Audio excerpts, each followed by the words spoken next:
Yo, what's happening, people? It's the solarkidd, and this is my podcast, The Other Side of the Sun. And today I've got an old school brother friend of mine. His name is Ronville Swartz.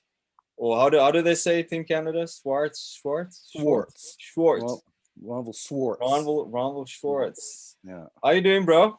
Good, man. Excited to roll my R's with you. When last have you been able to roll them, bro?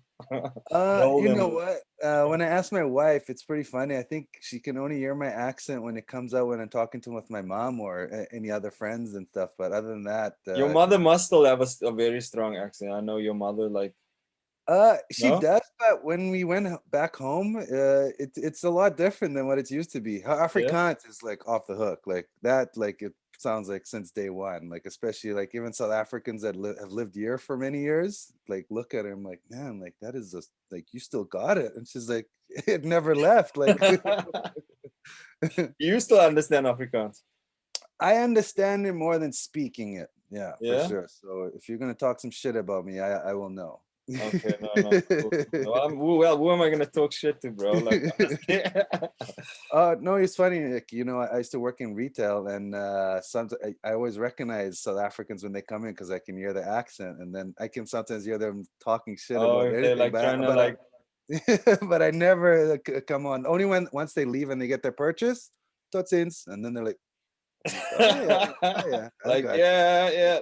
That happened to me when I first came over here. Like me and one of my boys, we were sitting on like a train in London, and we were trying to we were chatting about this girl or something. We were like, hey, she's now, like, we were just talking in Afrikaans because we could. And then some guy behind us stepped on the shoulder and was like, "Julle moenie kinders soos kinders." We're like, oh shit. You have to be careful. You think you're in like London or Canada or something, and it's like, yo, no, bro, people, there's South Africans are everywhere, man. Yeah. I know one of the first things that I noticed coming into Canada, I never knew anything about Canada except that there was probably snow and mooses running around. That's about it. Well, Uh, a boot, dude. A boot. A boot.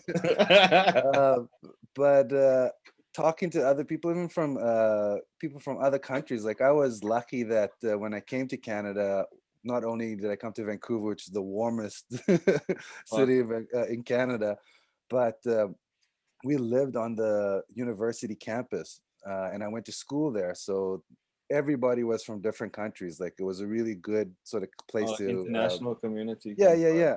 But what I found funny is just having to explain all the time, like where are you from? Like who are you? Like what kind of ethnicity are you? And the biggest pushback I would get from is from like a lot of black people from like say Nigeria or Kenya. And then I'm like, where are you from? Like, oh, I'm from South Africa. And then like, no, you're not. I'm like, I think I I'm know where pretty I'm sure from. I was born there. Yeah. And then they're like, well, you're not white or you're not black. And I'm like, yeah, I know that too, but yeah, it's different. So having to explain the whole thing of like, you know what a cape color it is or what color it is, because even my wife, born and raised in South Africa, she doesn't see color at all. She doesn't Yeah. even it doesn't even come to her. So when I have to explain to everybody like, oh, I'm colored, they're like, they start thinking like red, blue, black. Like, what the hell does And that especially mean? because colored, like in the northern hemisphere, is such a derogatory like term. You know what I'm saying? Yeah. I spoke to one of my boys who lives in California, on the podcast as well. And he was saying like when he became an American citizen, he was in New York or something, and then they asked him like an African American guy asked him like what ethnicity he is or whatever, what his race, and he was like, "Yo, I'm colored," and the guy was like, "Nah, bro, nah, don't say that, man. You don't have to be that, yo. Like, nah, never."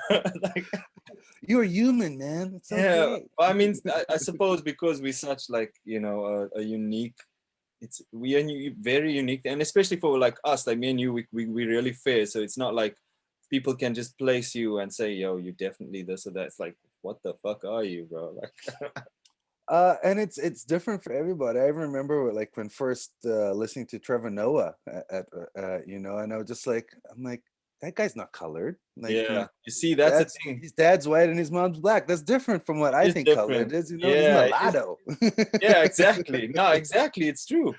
It's true. Like people don't realize that we are actually from such like a long line of genetic mix. Like it's been about 300 years of people being put in a community from black, Asian, Indian, you know, European, whatever, all mixed up into this. And then there we go. Your parents are mixed, your grandparents are mixed, my parents are, you know, same thing. Yeah, I usually have to explain to people from generations, like, yeah, it goes down the line. Like, I'm sure, yeah, one of my ancestors is black and one is white, but so be it. But like, you know, from my great grand, they're all colored. They're like Yeah, me, they're all mixed. and Yeah, I try and explain the analogy as like a dog, like, you know, rescue dog. Like most rescue dogs are mutts. I'm like, yeah. my like my culture, like we're probably the best mutts you can get, like, and that's how it is.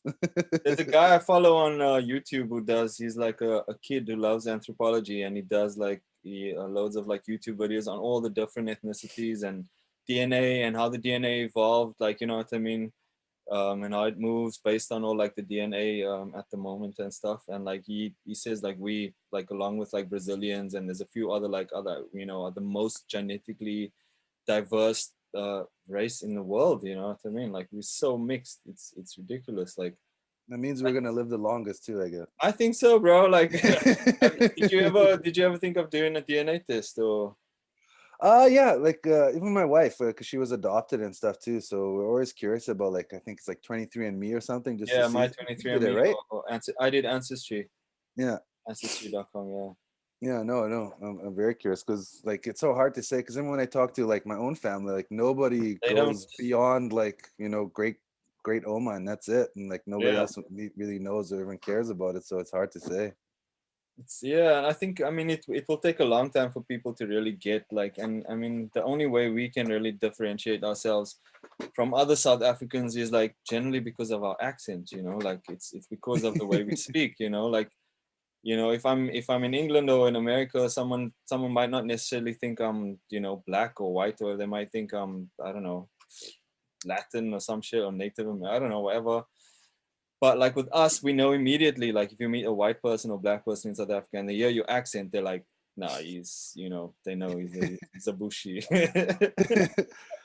One thing that I wouldn't say it's beneficial, but I do find it interesting, like living in a country like Canada, and depending on what time of the year it is, I can kind of blend in just about any kind of nationality you can think of, whether it's Filipino, Native, even white. Filipinos. During the winter, I can blend in with white. Yo, the Filipinos, bro. Do you know that we actually share a large percentage of our DNA comes from the Philippines because people were sent from there as slaves as well back in the day to Cape Town. Yeah, when I was doing my own research, it was like the Philippines and Malaysia is like where I found Philippines, like, Malaysia, yeah, Java, India, you know what I'm saying? yeah. So yeah, bro, we share. I mean, obviously you can see like the eyes and you know what I'm saying. I mean, it could be the Bushmen as well, like the Khoi tribes and the San tribes and stuff. You know, we all share the same kind of Yeah, and the hair too. features. So yeah, and here as well. But bro, like honestly, I'm happy to have you on the podcast, bro. I actually wanna like pick your brain about a few things because Let's get I into don't it. think I ever told you, but like I have such incredible memories, yeah, about us when we were kids, right? Growing up in Peterbilt, you know, where your grandmother, or where you used to live. No, did you live there or you lived in Nuclear? Nuclear is where we lived. Yeah, So, but you were like me. You always used to be at your grandmother's house, isn't it? yeah. Like, Every day after school, man. Yeah. so yeah, we used to be there in the road. So like, I've got like quite a few like really like vivid memories of us, bro. Like, I want to just see if you can actually remember any of these moments. Yeah, I'm just gonna go through them. Just tell me if you can remember or recall anything. So the first one is we played football or soccer for Dazzlers, and Won the championship. we won the league that year. Yes, we won the league, and we had a party at your house. We had a pool party, and we had our trophies and everything there. And it was like we were swimming in your grandmother's pool and shit. Like that was a sick memory for me. Remember Oh yeah. that? Oh yeah. Uh, I keep on when I talk to other people about it, I'm like, you know what? My grandma was really smart because this was like, I think we would have been good either way because we're always just playing in the neighborhood and we're always with somebody. But the fact that we're all able to congregate in that one place, she could always keep an eye on us, so we could never get into any trouble if we were. Yeah. But yeah, such good times, man. Like parties after school, like just There at was that another age. one. I remember us. because we always used to test the pool on the 1st of September, the 1st of spring. And I just remember one year it was like super cold or something. And we didn't care. We were just jumping in. I remember you used to never get out the pool, bro. I just remember you just used to stay in the pool all the time, just like nonstop, bro. You used to swim and so. Yeah, I'm a Taurus by signs, but I'm sure I got some Pisces in there too. Yeah. No, I remember that. And then another one is I remember you spray painting NBN on the wall in the alleyway behind the thing, Naughty by Nature. That was our club. And I don't know where you got, could have been from your uncle actually, because your uncle and my uncle used to do like, was it Winston? Yeah. You used to do sound writing with my uncle, didn't you? Yeah. So you must have got some spray paint from him or something. It's so funny, man. I think that just sort of like carried with me like years to come. Like even when I came to Canada, I formed like my own little group of clique too with a whole bunch of buddies. And for us, it was BWD. Yeah. And it was Brothers with Determination. That's what we came up with, aka Brothers with Doobies. Depending who you wanted to talk to. But it was hilarious, man. I remember kids just getting confronted with police on the weekends and stuff, just making sure you're up to mischief. And I used to spray paint that stuff like all over the neighborhood, and it became like a huge thing. And like little did we know it was just a joke. But like cops were like, "Hey, like you guys part of the BWD?" I'm like, "No, officer. Like, what are you talking about?" I suppose that's heavy crime in Canada, bro. Oh yeah, when the cops and the firemen save the animal in the trees, that's what shows up in the news today. And like, not that crazy. Yeah. There's actually a few more. Well, there's another one I remember.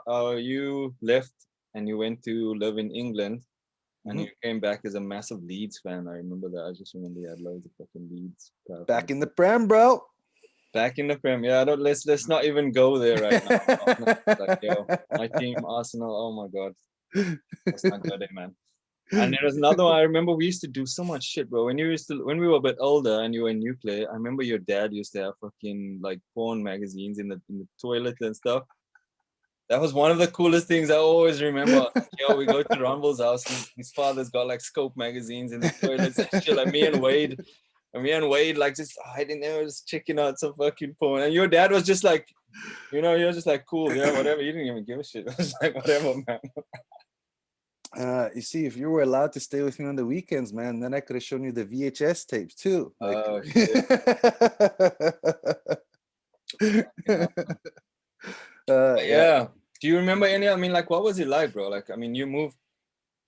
Was it only twice? Like, and when did you end up going to Canada? So I went to England, I think in like 89, 90. And then in 95, end of 95 is when I came to Canada. But you came back to South Africa in 90, what was it, 3? When we were like 90, 91 or something. 91. Yeah. And then we did standard, what was it, 3 to 5? Yeah, I think, yeah, like 3, 4, and 5. 3, 4, and 5. And then you went to high school. Where did you go to high school? I went to LaSalle College, a private school. Oh yes, my cousins went to that school actually. Yeah, my cousin too. Yeah, and that was a big shift for me too, like going from public school. Like, I think even after like talking to like my principal, like I failed the entrance exam to get in, but my dad was just so like up, like like give my kid a chance, and I guarantee you'll do good. And I remember in the first year was like, it was painful, dude. It was almost like going to like college or something like that. You actually had to like learn. They showed you how to like, it was intense. Like I couldn't handle it. But by the end of the first year, I was like in the top 10, just because, it's just a matter of like your environment and just learning how to adapt and learn from it. So yeah, it was like a blessing in disguise, but yeah, really good experiences going through there too. Yeah, it's interesting when you think about our primary school, like, what I mean? Like, how many kids in the class, and like teachers just walking out and doing weird shit. You know what? Canadian kids here don't know how good they have it, man. Like I tell the story about my dad from standard 1 and up. He used to come to my class the first day of class every day, and then go to my teacher and basically say like, I don't have time for any of my kids' shit. So if he steps out of order, you have full permission to do whatever you want to him, and then walk out. And I'm like, yeah, I was a good student, so there's never any problem. That's how they're setting it up. I'm like, okay, there we go. Were you in Mr. Noble's class in Yeah. Standard 3? Yeah, Do you remember we used to have like at the back of the school there was like a fence and like a little dip where we used to have our lunch and stuff. Like, do you remember that? Yeah. That's deep, man. I remember Mr. Noble throwing a feather duster at somebody's head and Yeah. like, it was like causing blood. I was like, okay. Yeah, I remember him like having a drink in like fucking under the table kind of shit as well, bro. Like deep shit, man.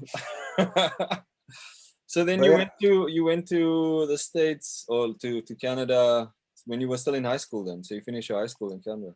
Yeah, I finished my last 2 years in Canada, yeah. Oh, so I mean, so the transition from the South to that wasn't too bad, like. Oh, dude, high school year in Canada is a freaking joke. Like it's like compared to like what we went through, like as far as schooling goes, it was fairly easy for me to do. Like and because our timing is different, like our school year in South is January to December. Their school year starts in September. Yeah. So I graduated a year early just because of the difference. But as far as like educational level, I was able to like stay at par with everybody else. Like it wasn't that hard just because I kind of knew how to like work the system a little bit. But I remember coming to Canada, didn't really know much. Everybody kind of sounded American to me, just as far as accents go. But one thing I did learn about living in England for a couple of years was the faster you can talk the talk, the easier it is to make friends and stuff. So when I came to Canada, I'm like, oh man, like everybody sounds American. Like this is awesome. And I'm not the type of person who likes to repeat themselves. So even when it comes to like my name, if I ever introduce myself, I always say Ron. I never say my full name. Yeah, because Ronville is not really like an American kind of, more Ronald or something would be right. Yeah, they're always like, what? Like Granville? I'm like, oh, like just call me Ron. It's fine. It's fine. I can imagine that, yeah. But I remember within the first 6 months, like I had that accent locked in because I was like, I liked it, and the plan was never to stay in Canada. It was always to go home. Oh, is it? Yeah. So when I had that accent locked in, I was like, man, like I'm gonna get so many girls when I get home. Like this is gonna be awesome. I can't wait. Like I literally got like marriage proposals on the phone, or like when my mom used to talk to like her friends, and they're like, oh, you're talking to my son. And like, oh, Ronville, like when you come home, you gotta meet my daughter. I'm like, yeah. Like, no problem. I'll be there. Yeah. So, but yeah, just having to, and it's funny to hear, like I hear a little bit of your accent, but it's way stronger than. Yeah, mine. Like I think I still have a very strong accent, but like I am a chameleon, so I'm like you. I used to get asked so much in the beginning when I first came here to like just excuse me, say again, excuse me, say again, and it's like wow, okay. So I've developed like a kind of universal, very clear, and I like to like enunciate everything so that people, I mean it's Britain, so like you can kind of lean to more very well-spoken English person quite easily from a South African accent. But then obviously when I speak to my mom, when I speak to other South Africans, I go straight back into you know what I'm saying? Yeah, brah, yeah, I'm back. Yeah, nah, I'm back, Kazi. But yeah, I've also kind of you adapt, man. Like do you remember my uncle? He actually passed away. Well, my mother's cousin actually. Do you remember Patty and Mark? Mm-hmm. Yeah. Stacy and Tatum. Yeah. Mark, they used to live in Colorado, like Mark, and he had a strong South African. I remember when they lived in Colorado for years, and he never changed his accent. Because they all came back, like my auntie and like the cousins and stuff. They all still, I don't know if they still do, but like I remember when they came, they still had like quite thick American accents and stuff. I have a friend here. He's from originally Russia, but he's lived here for over like 25 years. Like he came like younger than I was. And when he started talking, like I had no idea. I'm like, dude, are you like from Ireland or something? And he's like, no, I'm Russian. And just because he talks Russian at home, but the thickest accent ever. But yeah, I just remember like I just fell in love with the Canadian accent just because it sounds American. And like A. now that I've lived here for a long time, it's completely different. Like a lot of people that when they first meet me, they think I'm from either America or from the East Coast because the way I speak, Yeah, it's because not it's not necessarily like like proper Canadian. yeah. There's nothing wrong about that, eh? No, I didn't. I actually couldn't like hear the difference between Canadian and American at first. Even like Australian and New Zealand, like when I first used to hear them. But because when you live in London, you're surrounded by so many different people all the time. Like eventually, I kind of, and because I love accents and I love like voice and tone, and obviously, you know, what I mean, like Yeah. my job and stuff. So I pick up and I learn people's accents really like quickly as well. Hey, maybe I can ask you, being a musician and being in the industry for so long, why is it that it doesn't matter what part of the world you're from, but if you're going to be singing, like I would say, like any popular English song, it always has like a very strong, I would say, like American. American undertone to it. Like, doesn't matter. Bro, you know why? I think because our ears have become attuned to that sound and that style. You know what I mean? It's become Yeah. such a thing, such a popular thing. I mean, I don't suppose there weren't many countries around the world releasing worldwide hits other than the States for like the last 50, 60, 70 years. Now is a different game. Like the last 10, 20 years different because of the Yeah. internet, you know, now people even in the industry, we think on a global scale, when you release a song, it's not just in London or whatever. It's like it's a worldwide release in instantly because of the internet, you know. So I Mm. just think like our ears have become attuned to the American accent. And I've had this debate because I had quite a few like South African hip hop legends. Well, I spoke to one the other day on the podcast as well, and I asked him this thing about like, what do you think about this American accent business? Because in South Africa, most of the top MCs or the biggest MCs, they all like if you speak to them, be like, "Yo, what's happening, cuz? Yo, what's popping, You know son? what I mean? You know You what know I what I mean? You mean? know what I'm saying? Yeah, I got this, son. You know what I'm saying? Like, even when I was younger, bro, like growing up, there were loads. Like, and I never used to like it, but now I kind of, it's like, yo, whatever, man. You know, as long as you're showing some lyrical skill and ability and the song's good, then cool. Like, you know what I mean? Yeah, well, rapping and stuff can be a little bit different because then you can even, I've heard like a lot of good South African like rappers out there, but I was just like more for singing. Like it's almost like once you Because just like think about it, bro. Are you gonna sing like can't or can't? You know, like in England, it's a thing though. Like there are a lot of like British artists now who will say can't, you know, on their records and stuff like that. But it would be with a nice can't, you know. I can't stop loving you, kind of thing. Do you know what I mean? Like, but when you hear if it must be like a South African now, brother, and you're like, I can't stop loving you. It's like, you know, like there's not many ways of kind of nicening our harsh South African, like those r's and g's and whatever. Like I'm sure there's really good songs out there and stuff I have heard, but the world is not attuned to that. It might be locally acceptable, but internationally, people will be like, "What? Like raka raka?" You know, when the people here speak, like, what's all that? yeah, it just doesn't translate as good. Yeah. Yeah, and I just think it's because of the American industry is the biggest global industry. I mean, not really the biggest anymore, but like in terms of exporting culture, they are the ones that have been, you know, the leaders since TV began, since music was being broadcast and stuff. You know. That was the mainstream, and that's just what you're Yeah, and tuned that's why we used to like listening. You know what I'm saying? We didn't really grow up on even in on our radio stations back home. It was like 20% local, 80% foreign, international to. Yeah, music. You know, so you grow up listening with that ear. That's why colored people in South Africa don't even like hearing their own accent. Like sometimes, you know what I mean? When they hear someone on TV, they're like, "Oh shit, they sound so coarse and so raw." Like, you know, can't they speak proper English? You know. Yeah, man, it's all about you are loving yourself. So yeah, I'm not sure. I mean, I think that's well, I think that's why it is, man. yeah.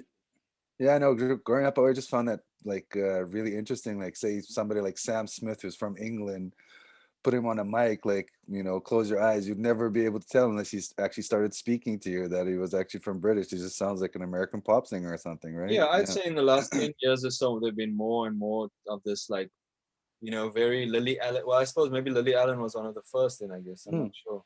But you know, where they really exporting this, and now with like the rise of Afro beats and like UK grime and all this kind of like, you know, London-based music, it's yeah. starting to become more acceptable to actually just speak in your own and sing in your own accent as well.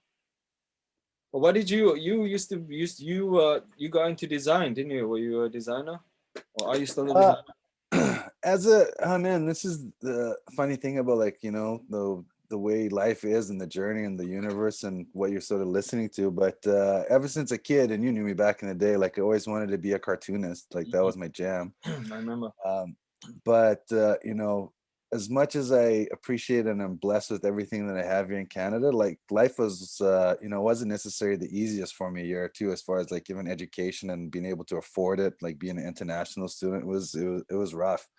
Um, so I always wanted it to be a cartoonist, and I remember I just said fuck it. Uh, Went to school, and like I don't care how much debt I'm gonna get into, I'm just gonna do it. Let's did it. And I went to school at first to do graphic design. Got into it, but then I remember when I graduated from school, it was like right in the recession, like 2008, 2009 for animation, and that was probably like the worst time to ever like finish school. And I remember I used to go to companies and even just try and volunteer my time, like, you know, don't pay me, I just need to get experience, like I will do it. And I couldn't get a gig, man. Like it was just so hard to get into the industry. It was so tough. And you know, I have bills to pay, Yeah. or, you know, follow the dream. And then, you know, luckily like other opportunities as far as work and like help me pay off my student loans and stuff. So I just started working, not in the industry. So I never got the opportunity to sort of dive into it, but then I did get an opportunity to work in animation, like on a feature film, and it was like my dream job, and loved it, every minute of it. But then after I did that, my wife and I decided, you know, like forget this whole traditional way of how people live, like work, you know, get your pension and then start retire after that. I'm like, I want to see what this country is about. I want to see what this world is about. So we decided just to sell everything in our house, rent out the house, and then just decided to go traveling for as long as we could, and just said fuck it and got rid of everything we had. I think the only thing we had was just our bed and a dining room table was the only thing we kept, was the only thing that could fit into storage. And then we just hopped in our van with the dog and we just traveled for like 2 years. Yeah, that brings me to that story. Let's go into that, man. Might as well. Like, yo, tell me about that, bro. That was fucking interesting, man. So by all means, this is probably one of the best experiences that I've ever done, or had the privilege of doing, and I highly recommend it to anybody. And when I say travel, I'm not even talking about like, you know, doing a world travel, like, you know, any, even go like 2 to 3 hours outside of your hometown, anything. One thing that I was amazed when traveling all throughout all of North America, when you start talking to locals, and for me, like my lifestyle's more, I would say, more outdoorsy. Like I love camping, I love hiking, I love nature and being in it. But once you start talking to locals, and I always found it really strange that you're like, hey man, like, do you know where's a really nice place to camp? And majority of people wouldn't have the slightest clue. And you drive like less than half an hour down this dirt road, you would be in the one of the most beautiful settings I've ever seen. And to me, I was just like, people are just not getting the opportunity to They're get not out. camping, but they're living like in most amazing nature, bro. Dude, it was crazy. And you know, that's when I sort of developed my whole sort of mantra to life. And you know, I have it on like on my Instagram, and it's called Madsmile. And essentially, Madsmile is just an acronym which means make a difference, smiling more in life every day. And to me, Like, I was just like, you know, how, what's the difference that I can make? And one, being connected to nature, unbelievable. Like, you know, as far as being able to reduce your own stress and just being connected not only to yourself, but to Mother Nature, uh, changes your whole paradigm on how you think about life and everything else that you do.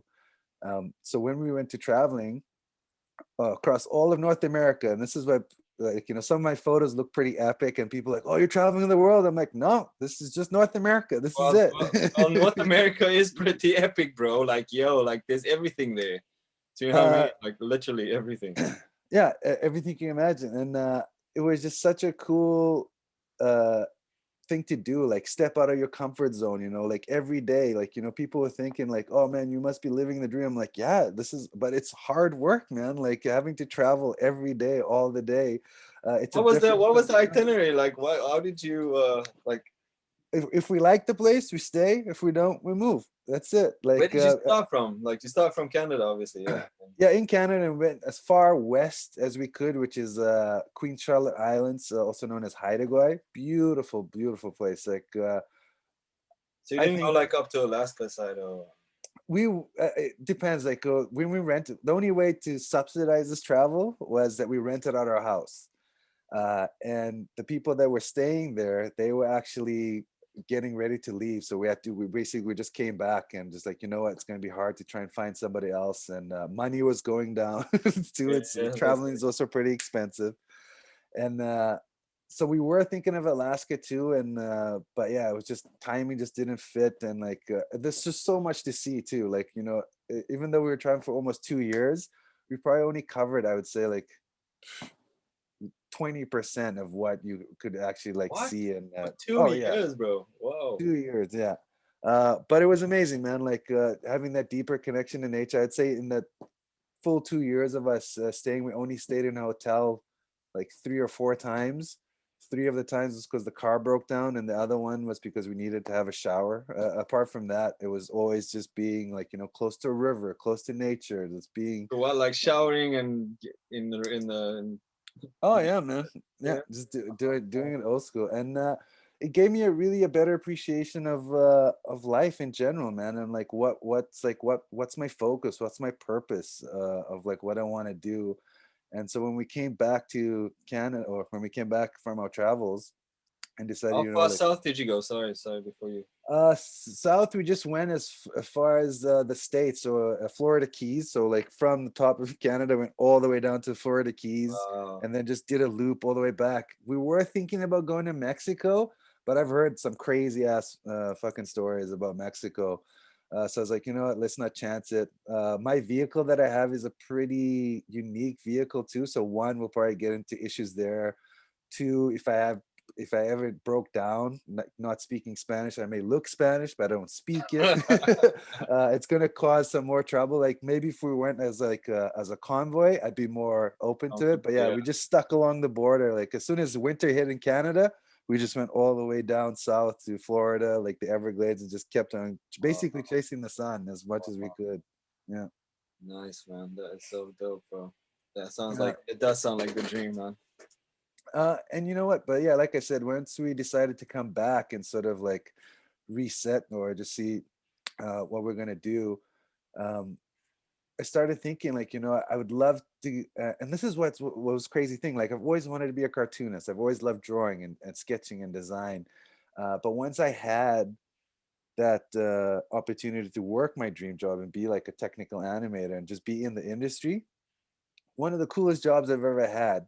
But in my mind, I could really see myself saying, like, you know what, like, I don't think I could see myself Doing this every like single like day. I don't think I'll be retiring doing this. Like it's just, especially after traveling for so long, there's no way I'm gonna be able to sit behind a desk for more than like 8 hours a day and just do this for the rest of my life and work for towards a pension. Like it's just not gonna happen. So coming back, it was gonna be a really big transition. Like, what am I gonna do now? Like, obviously, you need to pay your bills. You got to live life and just do the whole sort of rat race thing. Like, what you gonna do? But then I just started focusing more, just like internal feelings and like what I want to do, and focusing more on my mantra, like make a difference, smiling more in life every day. Like obviously traveling, that was key to me. Like that's what brought a smile to my life. That's what like gave joy in everything I do, and like I can highly guarantee that it will bring joy to anybody else that sort of try to do it. But how can I make this not into a business, but how I'm going to make this into a life that's worth living now? And that's when I started getting into the whole Wim Hof thing, like, just sort of personal development. How I did you find remember. him? Because I only found him literally this in the beginning of this year when I spoke to you because of like COVID and all. I think it was just a YouTube wormhole or something. And I was like, yo, this guy's So it's hilarious, man. Like Wim Hof is all about the cold and breathing. That's like his whole spiel there. But for me, I got into it, believe it or not, because of hot yoga. So like as a, like, you know, we're all sports, like, you know, I love sports like tennis and soccer is like, that's my game. But here in Canada it obviously gets super cold, and like you don't, I don't skate, so I can't go play ice hockey or anything.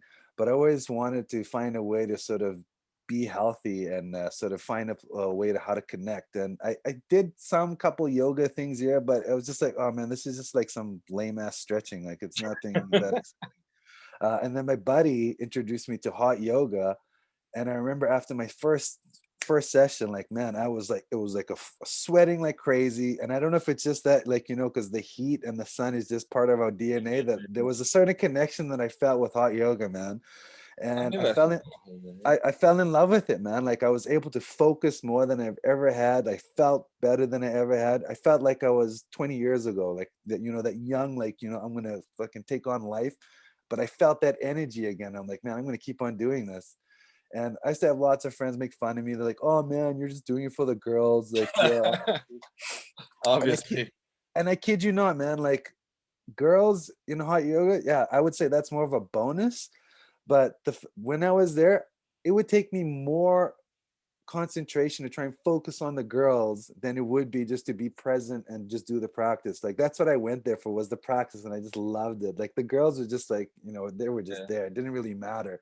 But the fact, the sense and the sensation and the feeling that I got from it was something that I've never experienced before. It was something that I knew I had inside, but this was one way for it to open up to me. And so I used to get all my friends, like, doesn't matter. Like, and like most of my friends, like, you know, they have like hip hop background, like, you know, macho fucking kind of guys and stuff. So I used to get them in there. I'm like, yo, let's get your shorts on. Let's go do this. Like, it doesn't matter. Like, yeah, let's go for the girls. Let's go do it. And they used to see why I liked it so much. And then one of my friends that I worked with, she just sent me a YouTube video of Wim Hof, like a little documentary. And so my whole thing was like, I don't like going to the gym because I don't like doing weights. Yeah, I'm the same. Yeah. uh, I prefer something that's just, you don't need anything. It's all about you. That's my whole Yeah. thing. And so when I came across Wim Hof, I'm like, here's a guy. Uh, the cold was never anything that appealed to me. I was like, you know, fuck, like I'm doing hot yoga. Why the hell would cold even mean anything to me? Uh, but the one thing that stood out the most to me was during the documentary, they did a test on Wim Hof where they injected him with a strand of E. coli, like Yes, bacteria. yes, I've seen that one. Yeah. So when they ejected him, and he was able to suppress that and basically have no symptoms of, you know, feeling sick or something. And they've done this to like thousands of people. Everybody, 100% is going to get sick, is going to feel ill. And they just did it. And they're like, oh, Wim, like you're a special guy. You're like the Iceman. Like, you know, you're a very special person. And he was straight up. He's like, no, like anybody can do this. I can prove it. And when it comes to tests, or even like, you know, these big pharmaceutical companies, like when they make a pill, before it comes out to you as a pill form, they do tons of tests. And one of the tests they do is a placebo test. So they just give people, like, you know, a sugar pill, like it's got absolutely nothing. And the percentage of people that get well just from a sugar pill, Yeah, it makes it's sense. astounding, dude. It's like, it's not like 30%, it's like 60, 70, 80% people are getting well just by the thought of themselves doing it. And yet they still manufacture the fucking pill either way, you Yeah, know? well, it's more money to be made, right? So when I saw Wim able to teach us to anybody else, and like I said, I'm all about like just self-discipline. Like if you're able to do it with not having any sort of thing else except your own power of your breath, I'm in. And so I did, like, I just found like some video to show like a proper breathing practice. As soon as I did the breathing practice, it was instant, dude. So like, may oftentimes if you want to get a six pack, you got to go to the gym for 6 months to a year to build that up, and you get your gains, and that's how you get your six pack. For me, that Wim Hof method, like the first breathing session was instant. I felt something. I could feel something within myself. And then as I continually started doing it and just more and more, I was just like, this is amazing, man. Like, even when I started the cold, same thing. Cold was never a thing. I was like, cold, cold. Yeah, yeah, yeah. Like Yeah, I'm no South way. African. I don't do cold, but breathing, I breathe all day, every day. I can do this. But then it's just the fact, like when you push yourself and you get yourself into these different sort of situations, and how you go about thinking, like your mind over matter, or like the mind to body connection, like it brought me so much stronger than anything else I've done. And I've done like tons of other yoga. I've done other tons of meditation along the way, but this is the one practice that's been immediate and the most effective, like And every the most time. challenging as well, you know. This is the thing, man. Like, and this is why it's funny when I do my workshops and I talk to people about this. I'm like, you know, you can look at Wim. He's born in the Netherlands. Like the cold is part of him. I'm born in South Africa. Like the sun and heat is part of my DNA. So the fact that I can sit in an ice bath for more than 10 minutes or something like that and still have a smile on my face, that has something to say. Like, take it from me. Like this is no joke. Like Bro, I that's don't. I think that's what like really attracted me to it. Because like as a human being, like, and I think this is kind of what attracted me to boxing a few years ago as well. Is because like growing up, like I never even thought about any type of fight sports or like doing any like type of shit like that. You know what I mean? Because you don't want to get hurt, you don't want to get cold, you don't want to get hurt, you don't want any type of discomfort, you know. Yeah. And like in the last few years, like it's like you say, you just want to push yourself. Like that first time I got hit in the face by like some kid, bro. Like I'm sparring with these like 15, 16-year-old kids. And I like got my lights knocked out. Like I almost didn't go back the next week, bro. You know, I was like, yo, it's like because I It's did the Vaseline. I was like, yo. No, I did freaking capoeira for about 6 years before that, yeah. And I thought, okay, I did capoeira, but capoeira is no contact, bro. It's like, you're playing You and can dance your way out of the exactly, situation. I'm saying you just like you're shit going and shit, like, and you're learning kicks and you're learning. There's no punches and stuff, but like when I was doing kickboxing, like the Shaolin kickboxing, well, that really just like yo, okay, this is life. You're not made of glass, you know what I mean? And it's the same now, like developing this. I've been doing the ice cold showers for the last 8 months now, bro, and like every morning it's still a challenge, but I like the fact that like when you do it, like because I do Wim Hof before I get into the shower, you know what I mean, to kind of prepare myself. And but when you come in, it's all about like your mind state, you know what I'm saying? Like literally, because before, if you thinking like, oh shit, like, and you constricting your breath and you getting into this thing, that cold just it gets into your Makes it body worse. immediately. Do you know what I mean? But the minute you have this calm, demeanor and you go in, it's so sick, man. It's so sick, bro. Yeah, one of the biggest advice I give to people in my workshops and people that want to try doing it is that the best recommendation I can give is don't fight it. Mm, You have to surrender into it, and that's where the magic happens. yeah. Uh, and beautiful thing about the Wim Hof thing is that it's comprised of three main groups. Like one is breath work, cold exposure, and mindset or commitment. So each one of those modalities by themselves, tremendous value. Like if you're breathing properly, tremendous value on how to like improve your health, your stress, and Just everything. just to stop you there, I just want to mention that you are a certified Wim Hof instructor now, and therefore you can speak on these topics. So yeah, explain uh, to people about this one. Yeah. yeah, so it's just so funny, like how it like when we were talking about the journey of how this all began for me is like I started as a practitioner because I loved it and I could see the difference that it made for me from a health standing point, just as far as feeling. Like Wim Hof like to say, like, feeling is understanding. I've never had more of awareness of my body or my mind and how I take on stress, because that's what it is. um, but yeah, when we're dealing with all three components, so breath work, cold exposure, mindset, each one very, very powerful tools that you could use in your everyday life that are tremendous value. Like breathing just in general, like a lot of people don't realize that you take about 20,000 breaths a day, which means you're essentially having 20,000 communications with your mind and body. And you just have to take a look at it and see what kind of communication or what kind of language are you talking. If you're stressed, your breathing pattern is going to be a lot different from when you're feeling relaxed or if you're feeling in love. It's a way True. different breathing pattern. Same thing with cold exposure. This is the funny part. If you were to, what's the first word that comes into your mind if I say cold to you? I don't know, freezing. Exactly. So it's cold. It's uh, yeah, uncomfortable. Yeah. So immediately, without even stepping into a cold situation, your mind is already making connections saying that cold is not good. If that's not good, I don't feel good. If I don't feel good, life sucks, and that's bad. Like you're Mm. just going down this. So developing all those three strengths, when you combine all those three pillars together, you're basically setting yourself up for something that's more than success, man. Like you're changing your whole paradigm, and that's the key. Like the way we sort of deal with stress, and right now we're living in a very uncertain and very stressful times. And how do we go about doing something like this? So like when the whole COVID thing just hit, and it impacted everybody so dramatically, like what was your first sort of interpretation? Like how were you perceiving this whole thing that we're dealing with COVID? For me, as soon as COVID hit, my first intonation was like, I wasn't thinking about like, oh man, like how am I going to fight this, or how what's going to happen. Like my mindset was so strong that if I got COVID, I'm going to kick COVID's ass. Like it's not going to be anything for me. Like I'll beat this. Don't you worry about it. Yeah.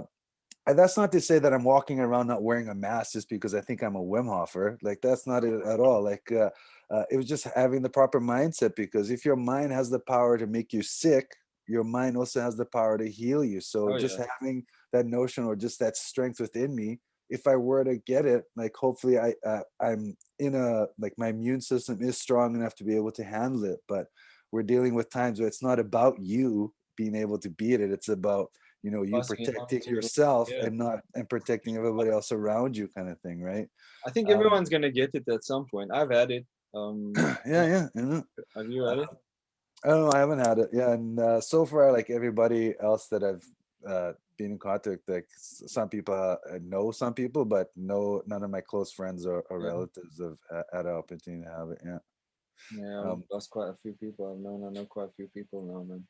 but it's just funny, man, the way, like when we talk about the journey, like when I came back, this was sort of the path that I wanted to take. And it was a really, really difficult decision, because I didn't really know if it was possible. Like, how can I make a business out of this? How can I make a life out of teaching people how to breathe? Like, how ridiculous does that sound? But yet it's there, and I still took it. I, like, stepped out of my comfort zone and just did it. I, like, dived into the unknown like no other. Like, same thing with traveling. I didn't know where we were going to go the next day, but we did it. And we were just and how you see yourself come out of it, that's the sort of key, or the goal out of it. But it was really strange, just to see how everything's sort of changing, because as soon as we came in, my wife was like, I can't live in the city anymore. We need to find like we need to move to a smaller town. Which is funny, because I don't really consider Vancouver to be like a big city at all. But she's like, yeah, this city living. I'm like Vancouver is kind of like a village, if anything. Like, it's not really a city, but sure, let's get out of the city. And we moved just like an hour out of the city, and beautiful place. Like, now I'm in Squamish, Vancouver, and I'm literally surrounded by like mountains. Like, I went skiing yesterday. Like, just being closer to nature, way better for sure, hands down. Probably the best decision we made. But it's just interesting to see, like, when you start listening to your own tuition and not being too concerned about the outside environment that's going to dictate the way you are. Mm. But once you really are able to connect with yourself and see where you're going, the universe will answer you, man, or the universe will give you your what you need to do. And my wife brought this up to me. She's like, Ron, like, I don't know, like, I think that there's something weird about you, or like you're connected in a way that I don't see other people. And she's like, we came back, you got us, you got us to move, or she did, but she says it's me. We moved to another place, so we're out of the city anymore. And now you've taken sort of the goal of trying to, like, change people's breathing patterns, or like teach people how to breathe. And yet now we're living through a pandemic where people's focus are like, it's finding people just don't know how to breathe. Like, I don't know what you're doing, but keep on doing it, because you seem to be going on the right track. And I'm like, Yeah, and I because tell, it's like, so relevant right now, bro. Like, what you doing, man? and this is the thing, like, it's not to say like, I have psychic abilities or anything, but it's just listening to your heart, you know what I mean? And like, and just going with it. And I have a saying, like, I've heard people say it in different ways, but it's something that just resonates with me so much. And it's basically, you have two options. You can either be committed to your dreams, or you can be committed to your excuses. Mm. You can choose one. I go back and forth between either one, but it's just, if you just stay on track of what your dream is, that's when everything will sort of open up to you. And so far, like, I live in one of the best countries and cities, I would say, in the world, that I've had the privilege of living in. and thank God I've had the opportunity to live in different countries, so I can tell you what the difference is. And especially from coming back home, man, like from South, like South will always be my home, guaranteed. Um, but there's just a certain quality of life that I have here that You can't get there. you will not experience anywhere else, man. And that's something that I will, I'm very blessed, and I have so much gratitude for it. And I will do whatever I can to sort of make that happen for somebody else too. You know what I mean? Uh, Uh, and that's why I say, like, my whole thing, make a difference, smiling more in life. Like, for me, it's got nothing to do about money now. Like, I gave up the whole sort of idea of making money like years ago.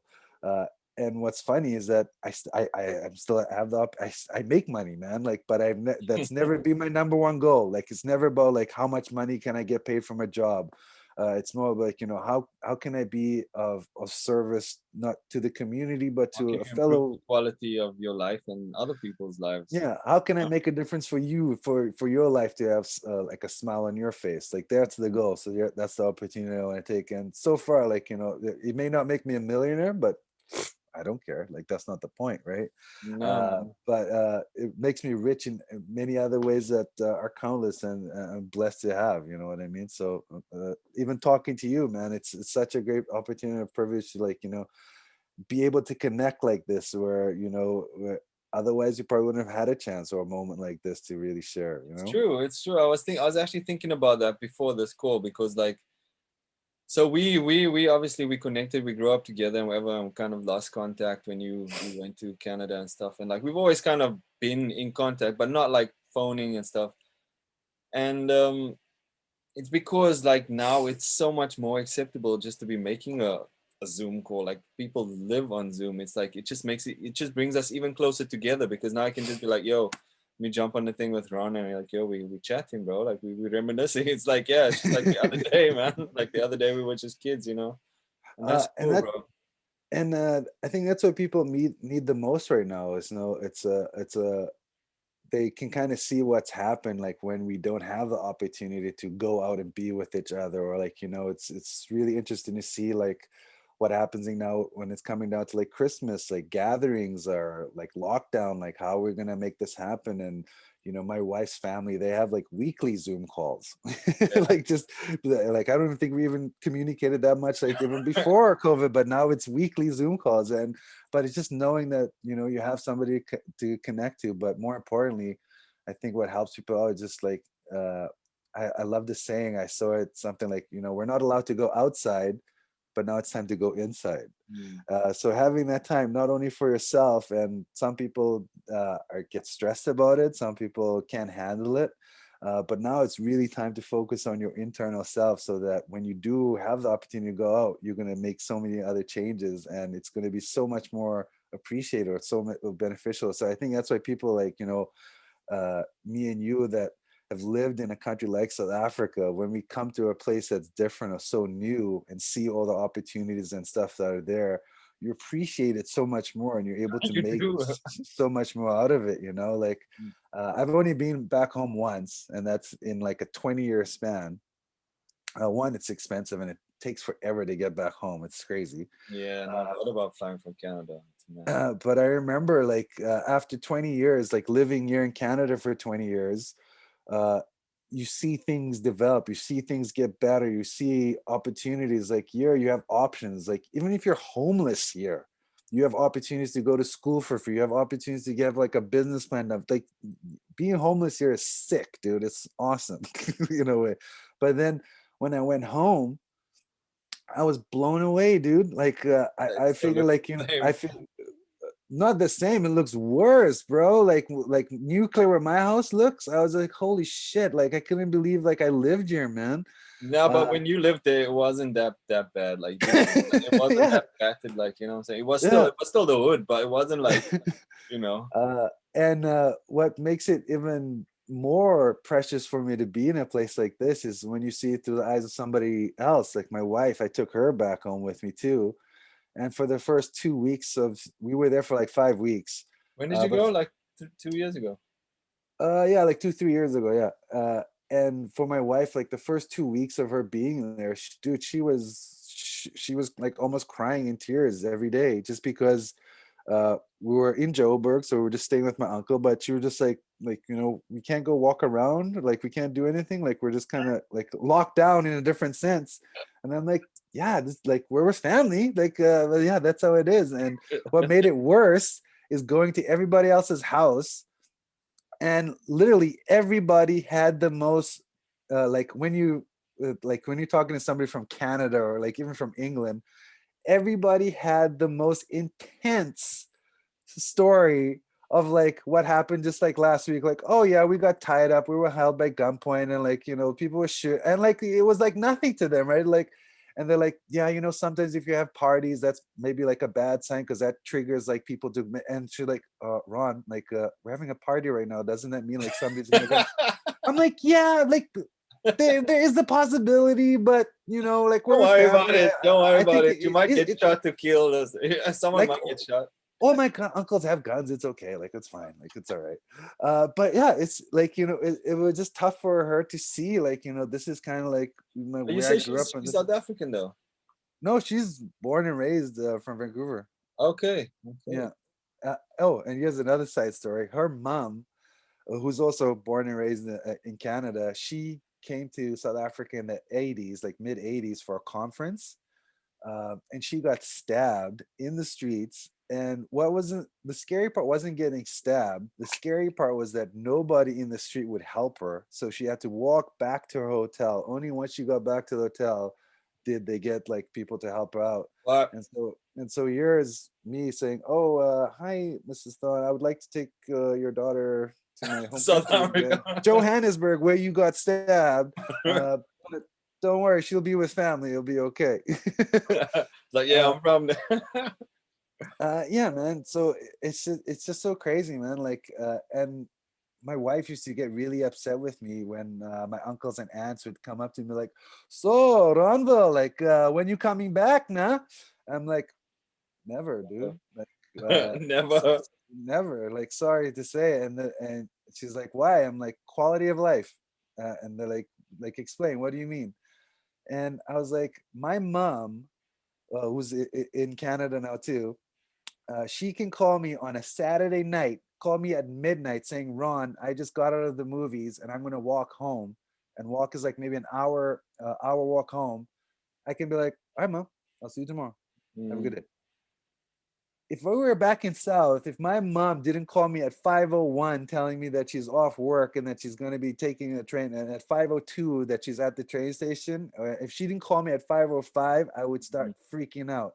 That to me is quality of life, and something that I would be rather broke and poor in a country like this than to be rich and famous than back home. Like, sorry to say, but it's just like just from the feeling what I get No, from it. like, bro, when you get used to this, I completely understand. Like, I mean, even my mom, when she came over for like 6 months last year, and Oh I kept wow. telling her like, take the kids to the park, man, and go chill with them. And she's like, no, I'm on my own. And I'm like, yeah. I was like, yeah, like, but that's because it's so ingrained in them. Like, you know what I mean? Like, you know what I'm saying? You Yeah. can't just take the kids to the park and go play in the park kind of thing. But I mean, it is different for us because we've been. I mean, I've been almost 20 years as well away from Joburg now. Yeah. And yeah, quality of life definitely, bro. Like What made you leave? Because you left like as I would say as an an adult. adult, as opposed like I didn't really have a say in it. I was just like, hey, we're going traveling, let's do it. So it wasn't like something that I have to get out Um, of here kind of thing.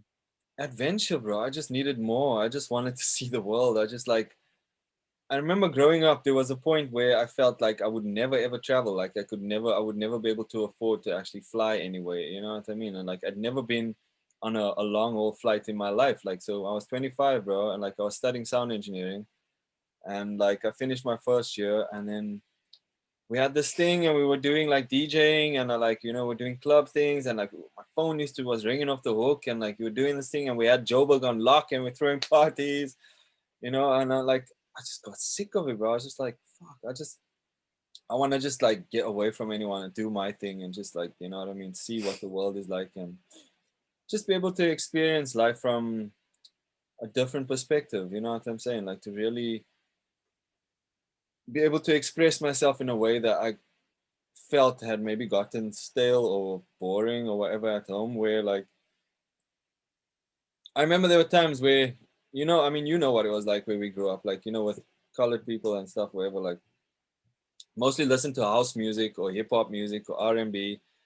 And like there was a time like in my late teens, early 20s where I was getting into like rock, and I was getting into like really like old school, like metal, like heavy metal. And You mean white people music? yeah, exactly. You know what I'm saying? You just basically explained the whole story in one word, like, you know. And I used to have to kind of hide. I wouldn't tell people, like, you know, I would only play that music when I'm in my car and stuff like that. And then when I came here, I felt like nobody knew me. I could literally just be any Keenan that I wanted to be. I could dress anywhere I wanted to. I could fucking do whatever I wanted to. You know what I mean? Get tattoos. I suppose I just needed that sense of freedom. And literally, like you said about life, like when I came to London, my very first day in London, I was like on a tube, then I was on a tram, then I was on a train, then I was like, and I was all over London in like a day. And I was like, yo, the possibilities. I'm staying. I'm not ever going. I'm gonna find it. You know, I'm gonna find a way. I'm not ever going back, because like the amount of things like you could do, and then yeah, like you said, I just took a leap of faith, bro. It's like I just knew, you know, I just knew that there's something guiding me, and I had a dream, and I'm still pursuing that dream. You know what I mean? Like, and I've been through amazing journey so far, and like yeah, I mean, bro, I'm married with kids, and I've, you know, got my own house and shit. Like, and I'm enjoying my life. I'm doing the job I love. You know, I mean, I've been this a freelance sound engineer, like producer, for like almost 10 years now. You know, making a living from it. So like, what more can I ask for, bro? Like, it's pretty good. You know, it's life is what you make it, and like I made it what I saw in my head, literally. You know, or what I wanted it to be, and it's not that it just happened or like something just fell on my lap. It was years and years of me following this through like loads of shitty staying in hostels and working shitty jobs, and you know, like menial labor and all that type of shit, working in studios, making coffee, cleaning toilets. And yeah, like I'm here now, you know what I'm saying? I'm here, and then I'm enjoying life, bro, and I'm breathing, I'm living, like. So yeah, that's me, man. It's amazing what happens when you're committed to the dream and not the excuses, right?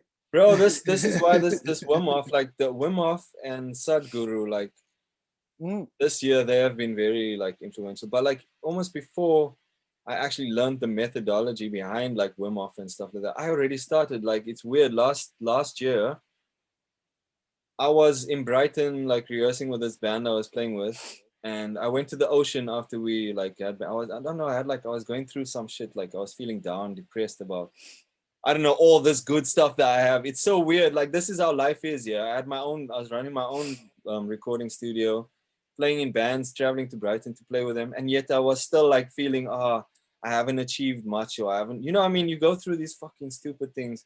Anyway, long story short, I'm at the beach. It's middle of winter. It's December. I'm standing there, and then next thing I see there's a bunch of clothes like on this kind of like rocks, like going out to the ocean. I think, nobody's gonna be out there now. And like, as I'm standing there, I see this fucking guy walking out the sea, bro, butt naked. And he's like, "Are you going in?" And I'm standing there with a massive coat on, like, you know, cold as hell. And I was like, "What?" And he was like, "Yeah, it's lovely." And I mean, it was like a calm night, you know. I mean, it was freezing, but it was just calm. And he was like, "This is probably the best time because there's no waves." And I was like, "Nah, I need to go back to London because I'm driving back to London now." And he's like, "Come on, man, come on, just do it, man." And like, I don't know why, like, you know, in that state of mind, I just thought, fuck it, yeah, I fucking stripped bare naked, went in, just got my toe in, and I was like, "Yo, are you mad?" And then he started like telling me, it was like, just breathe slowly. Just, he didn't say Wim Hof or anything. It was just like, just breathe slowly, slower, you know, and like just breathe it out and go in. I went in until like my knees or something. I stayed there for about like 30 seconds, and I was like, nah, and I was like, okay, yeah, that's enough. And I was like, no, go in like up until it's like, you know, above your head or something. And I was like, this guy's crazy. Anyway, I thought, okay, let me just try. And I was just like trying to calm myself down, freezing, like, you know, like I hate being super cold, and like my jaw starts shaking, like when you like freezing, and like you can't control your mouth and stuff. Anyway, I went in, and it's like, as I went under the water, bro, it was like, I mean, no blasphemy or whatever intended, but like, it was like being baptized and being born again kind of thing, bro. And when I came up from that, it was like all that fear and worry and all that shit that was going, it was just gone. And the weirdest thing was, like, he was watching my clothes, but when I came back out and I started getting dressed, when I turned around, he was gone. So it was like, what the hell was that? Like, you know what I mean? I just, oh, Siri's trying to jump on my phone. Anyway. Got in my car and I sat there. Just sat there for like an hour. Like, I couldn't believe it, but I was so, and ever since then, like, it started this whole process, you know, and then obviously COVID hit, and started to do more like of the breath work training. And then I found Wim Hof and I was like, yo, cold breath work. I mean, obviously I've been doing yoga for a long time, so I understand pranayama and all that. Yeah. Oh shit. Yeah. Just makes sense.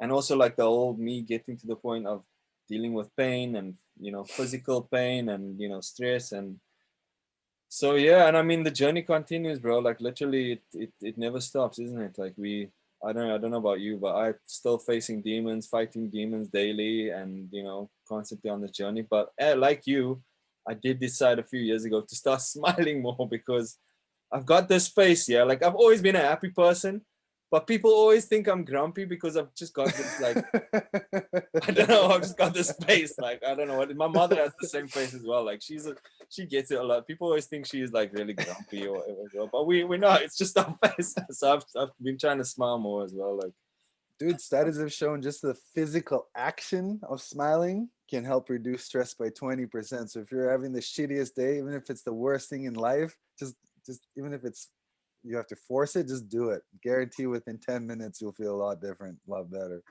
all right, cool. Just before we finish, I want to ask you these few questions. So I've got this little segment in my show now when I say, I'll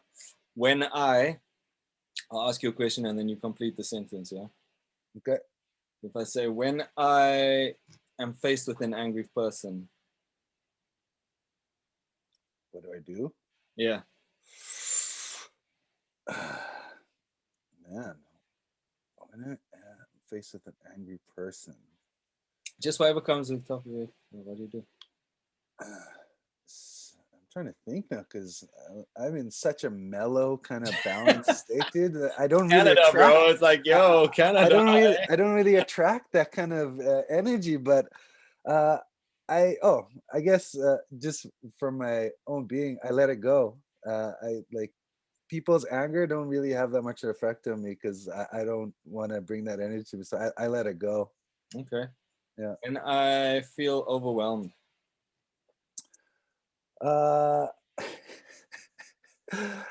Once again, balanced state is very, very hard for me, but I breathe. When I am asked to do something I don't want to. I usually don't do it. When I feel sad. I smile.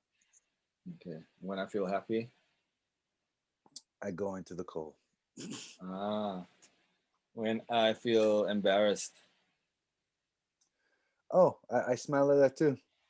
Okay, cool. Okay, last thing, man. Are you spiritual? Do you subscribe to any religion or religious practices, or do you have a? Well, I've had this like conversation or argument with people. Like, I don't consider myself religious, but I do consider myself spiritual. In a sense, more of just person to person. You know, whether there's a God or something, it's not really up to me to decide. I kind of feel like you are your own God within it.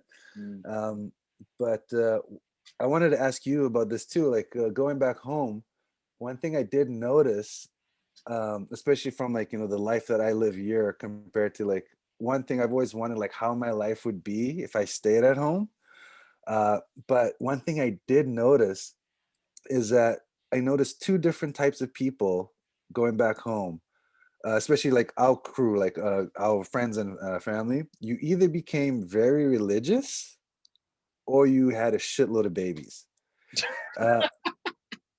And the only, or both, yeah, double down. And the only thing I could really pinpoint it to was like the way our government or the way society is.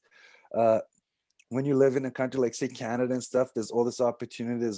It's just open. You can do whatever the hell you want.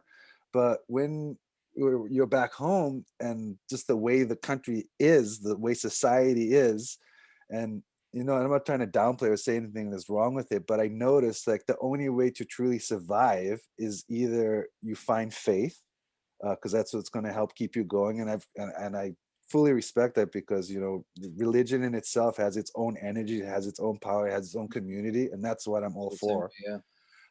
Or you start building your army and you start having all those babies because here's your support group that's going to help sort of get you through it. And that's what I saw going back home. I'm like, because one, I don't have any kids. uh, and But I was just like, man, like this is essentially what the environment you need to do in order to survive. That's the only thing I could really think about. No, it makes sense. It makes sense. What did you want to ask me about that? Like, was there anything specific? Or? Did you notice the same thing, or because like I'm talking of like friends that like we used to get into shit with like back in the day, like Now they're very like, there's no way this kid's gonna become a pastor, but here he is like preaching on YouTube. And I'm like, what the fuck? Like, okay, like I would have never seen this coming. But even with us, man, like it's funny, like we've like we go so far back, like we used to be friends before there was internet. Yeah, yeah, like long before there was. I don't even think there was internet when you left for Canada. Like maybe over there, like but we didn't have fucking internet. Like honestly. But Yeah, yeah, no, just like I do feel that, and I feel that I feel exactly the same way you do about religion in terms of the community and the spirit, and like especially how it's helped, and it helps so many people who have like drug dependencies or came off like very criminal activity, and now they've given their lives to God. And like I love it for that, in that sense, because it has helped and changed a lot of people in that sense, especially in our communities where there's so much like mhm. drugs and violence and gangs and shit like that. And I have noticed a lot of people have become more religious. I think maybe because I stayed there longer, I kind of seen it already starting, you know what I mean?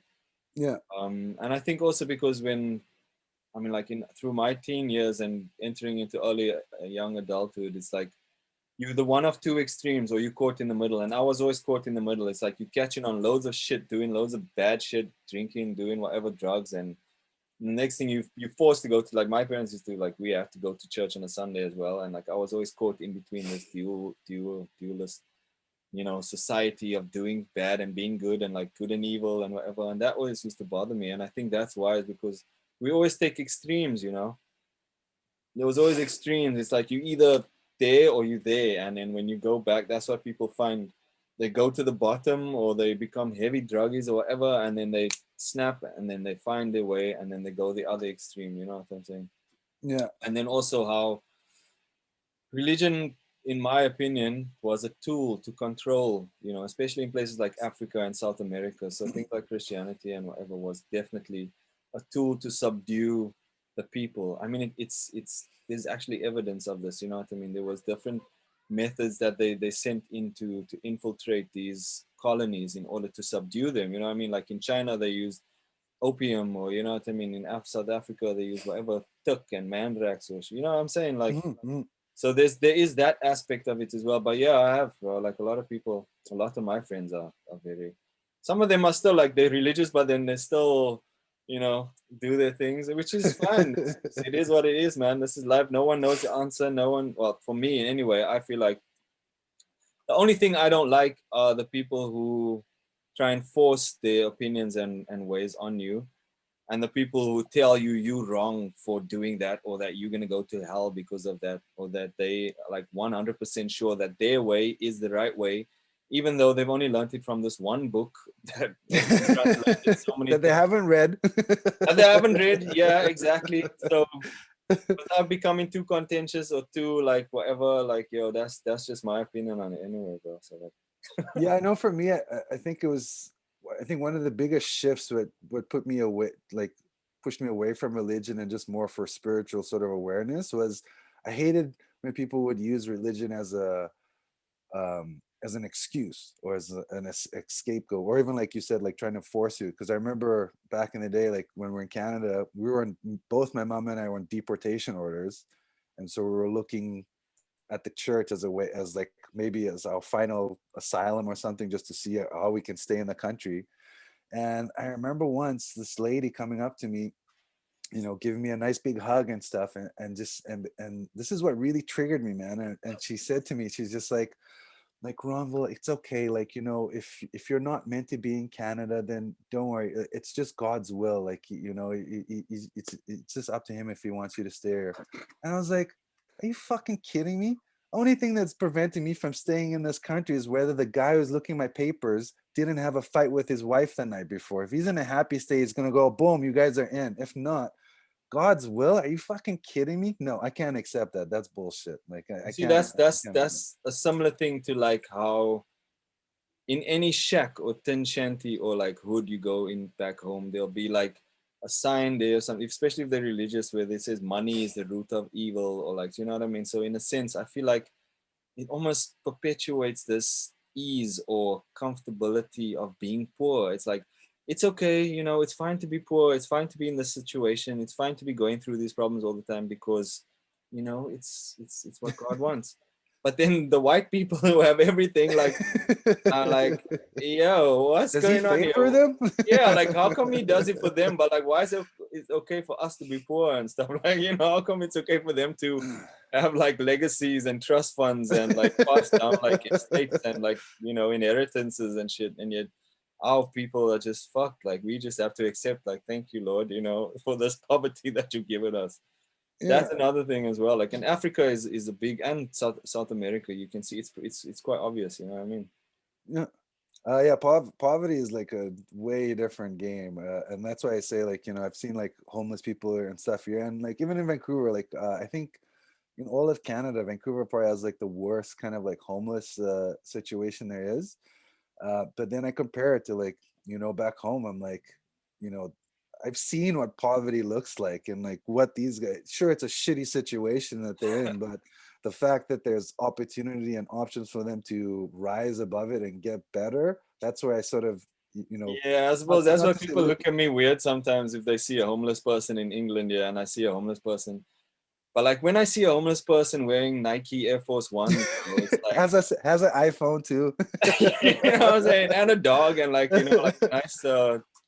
Look, I'm not disputing, and there are loads of homeless people in England and loads of people with tough situations stuff. But like you say, bro, when you see people living in like thin shacks with no running water and like shit like that, and like real poverty, and kids sniffing glue because they're hungry, and you know what I'm saying, every fucking traffic light you go to, there's someone asking for money and stuff like that.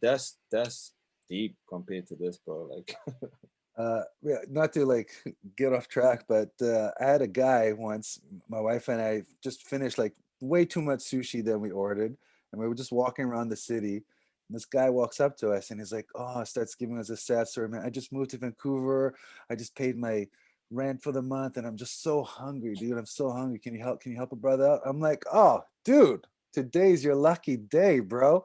Here's some sushi, man. Like, take it all. And he looks at me, he's just like, I it's like, don't oh eat. no, man, like I don't eat sushi. I'm like, out of all the things, like this is the healthiest thing I could give to you, and you don't want to eat it. Like, obviously, he just wants cash for some drugs or something, right? But I was just like, get the fuck out of my face, man. Like, you got to be kidding. Like, I can't Yeah, believe for it. real Like, though, bro. yeah. It's crazy, man. Literally. And I mean, I was reading an article that a friend of mine, I don't know if you remember Candace, she writes a blog, and she actually, Candace Klein, she does the podcast for me on the audio side of things. But she wrote an article about how the grocery stores, even in South Africa, I mean, over here, especially Christmas time, which is one of my kind of pet peeves about Christmas and stuff.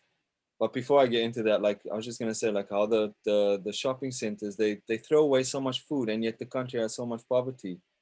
Now over here, like, one of the main reasons why, I mean, and this is the first time I actually seen Christmas as like a Western thing, because in South Africa it's Christmas, but it's summer, and you know, it wasn't really like, you remember, like, right, it was like, so we Christmas was just like, you know, we can have a braai or barbecue and it's just chill, Yeah, you know, and at the not money. pool. Yeah. But over here, it's like I actually seen the fanfare and the grandeur and the cold. And like, yes, it is a magical thing. But then also I've seen the greed and the gluttony, bro, that goes on in the Western society when it comes to this time of the year. People scrambling to buy this, getting food, buying the fattest turkeys, buying this, that, and then chucking shit like by the bucket loads. I used to work in hotels as well, like, going through the service entrance, and like they chucking like loads and loads, like homeless people in England. Like I've actually spoken to one or two. The dude was like fat. He was like, you'd be surprised the stuff I find in trash cans. Like he was like, you know what I mean? He's like, he eats well because there's so much fucking food in the trash, bro. I know I used to do like catering too. And same thing for all these big, not even big conferences, like these little conferences. Like as soon as the food like less than like half an hour, they just chuck it. And I asked the guy, like, isn't there like a pro? Like, can we? And they said it's like food safe. Like, Yeah, you literally can't take the food once it's your and take it to somewhere else, even if it's like next door, just because of food safe policies. And I'm like, my friend's a chef, like at one of the hotels, and he said the same thing. He's like, nope. He said there was a banquet set out for like 200 people or something, and because I don't know if it was COVID or whatever, but they had to cancel it, and like literally they didn't even want to give it to the staff. He said they couldn't even take the food home. They was like, no, you have to throw all this out. There's no way we're giving you this. I remember one lady, she had to go from her conference, just like another meeting, and she was like, can I just take this food with me? And she literally had to sign like a waiver like this big, just saying like, if you choose to take the food away, just be aware, blah blah blah, that like, any chance of getting sick, that the hotel is not liable, blah, like so thick, just to take her food at the conference that she was at, like out. Like it was hilarious. It just shows how fucked up this world is, bro. Like honestly, I can't understand things like that. Like honestly, it does not compute. Like, do you know what I mean? But then many things don't, you know what I'm saying, in terms of how life is in the world. But bro, like, thank you so much for coming on today, man. I don't want to keep you all day. I know it's like it's not easy to organize these things with the time differences. Like it's morning for you, it's nighttime, yeah. What time is it by you? It's almost 8 in the evening. We 8 hours ahead of you. Yeah. Bedtime for the kiddies. Yeah. Wife's dealing with that, bro. So it's all good, man.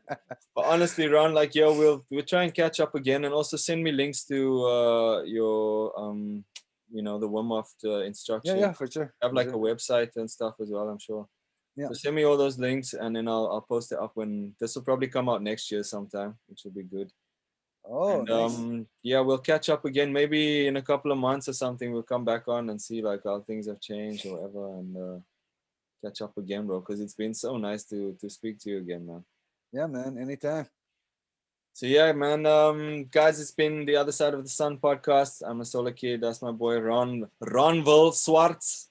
Yeah, Ronville Swartz. Ronville Swartz from Vancouver, Canada. Or should I say Ron Schwartz from Vancouver. Here's a funny thing to end off. A lot of people, when they ask me my full name and I give it to them, and then and I used to ask, like, used to get the most stupidest questions too, like, like from like, do you guys watch TV? Do you have TV in Africa? Like the most weirdest shit, dude. But I used to get so aggravated with these stupid questions, and and they're like, what kind of a last name Swartz? I'm like, well, it used to be Schwarzenegger, but being in Africa, like, that, like, you just don't want to you have to get rid of that last part, else it would be considered racist. So we just got rid of the nega part, and now it's just Swartz. And people would say, I kid you not, man, people would fall for him. Like, bro, I used to work for America Online when I was still in Joburg, and like I was doing internet support and stuff for AOL. And we were servicing the States because we worked at night, you know what I mean? Cheap labor in South Africa. And people would be like, yo, so are you like sitting in a tree or something? And I'm like, motherfucker, restart your fucking computer. I am helping you fix your fucking goddamn internet, you motherfucker. You're asking me if I'm sitting in a fucking tree. Fuck you, man. But anyway. I used to tell people that, yeah, on your 13th birthday, you have to go out in the jungle and go kill a lion to prove your manhood. Like, and yeah, I'm like, you do realize I'm in Johannesburg. Like my city is about like 100 times bigger than yours. It's like I'm more of a city person than you are. But yeah. Well, yeah, man. Peace, bro. Thank you so much. Love. All right, man. So good talking to you, man. We'll catch